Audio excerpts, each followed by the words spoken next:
Hello, my name is Abigail Rutherford, and my topic for this presentation is social media and gang violence.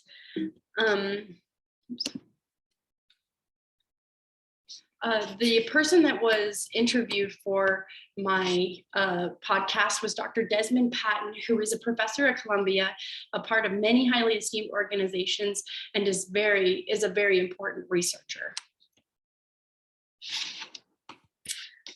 So why is this on the radar?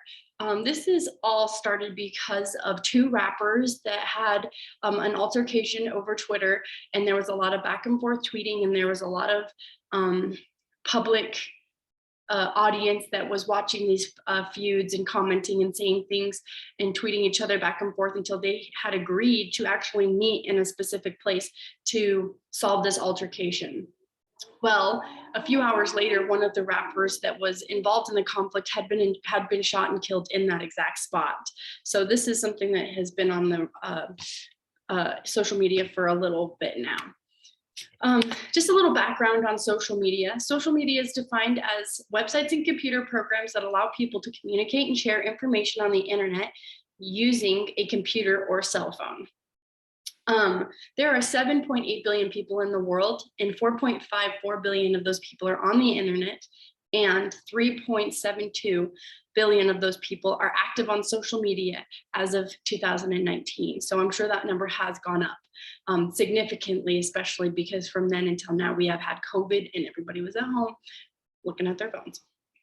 90% of teens ages 13 to 17 have reported using social media at least once and having active social media. 80% of those had reported spending at least 1 hour a day on a social media site and visiting a social media site a day. A little background on gang violence. Gangs are one of the leading factors for growth of violent crimes, both on and off school property.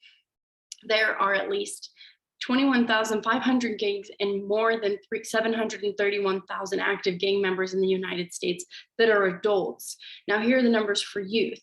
There are more than 24,500 different youth gangs around the country with more than 772,500 teenagers and young adult members. So there are more youth and young adult members than there are full-grown adult gang members, which I think is super interesting.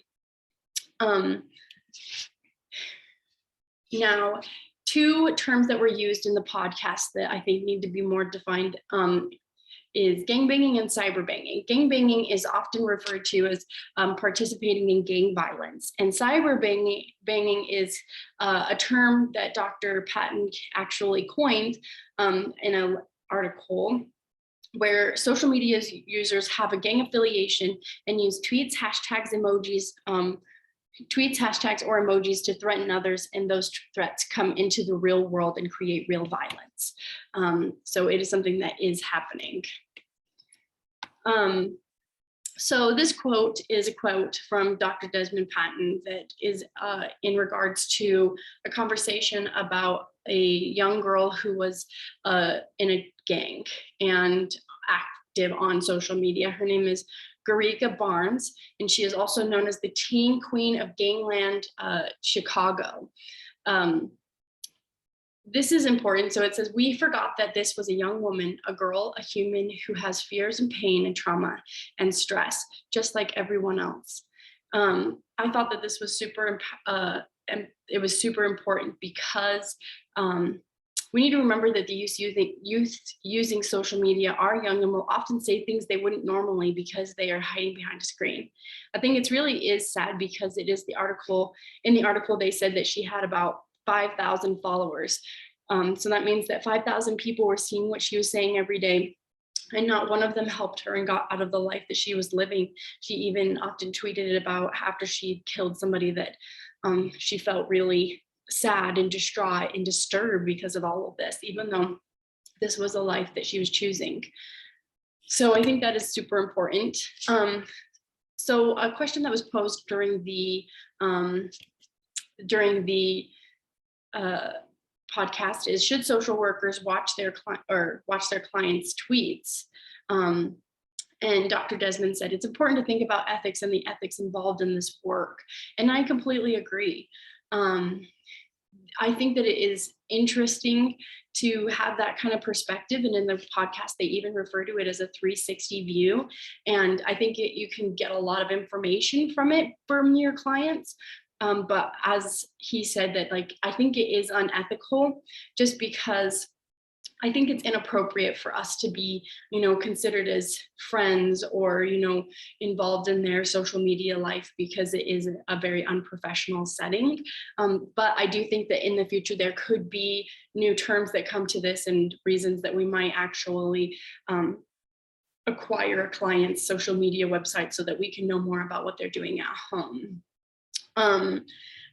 But I do think that, like they mentioned in the podcast, that it's hard to know the true meaning behind the tweets, the videos, or the comments when we are just looking at it through a screen, and we might be making mistakes about what they are actually going through if we just take it from a glance.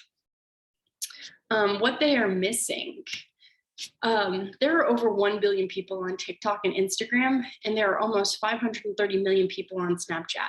I think that there is a lot of information to be obtained from other social media platforms, not just Twitter. And this podcast strictly only talked about Twitter, but I do think that because of social media's growing impact on the world, that there is going to be a lot more information that comes from it, and a lot more of an inner look or outside looking in view of these people's lives and what kind of really goes on. There was an article actually in the Stanford News written by Melissa Day Witt, and she interviewed a sociologist named Forrest Stewart who studied gang violence during his fieldwork. He said he had a client who posted a picture of him holding a gun, and when he asked him about it, the client told him he doesn't own a gun and had no intentions of using the gun. He just wanted people to think he was intimidating. He also poses some challenges in his article, because he also says that most gang affiliations on social media don't generate real world violence, but that the FBI and the Chicago Police Department is taking the information solely from social media and putting those people on their gang database. So they're not even seeing any actual gang related activity happening, just posts on Facebook and Instagram and Twitter.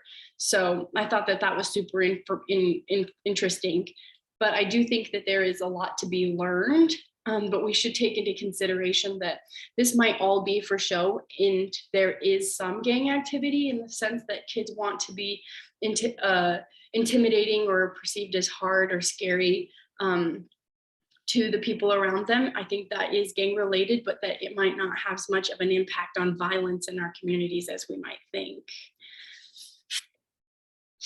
Here are my references, and thank you so much for watching.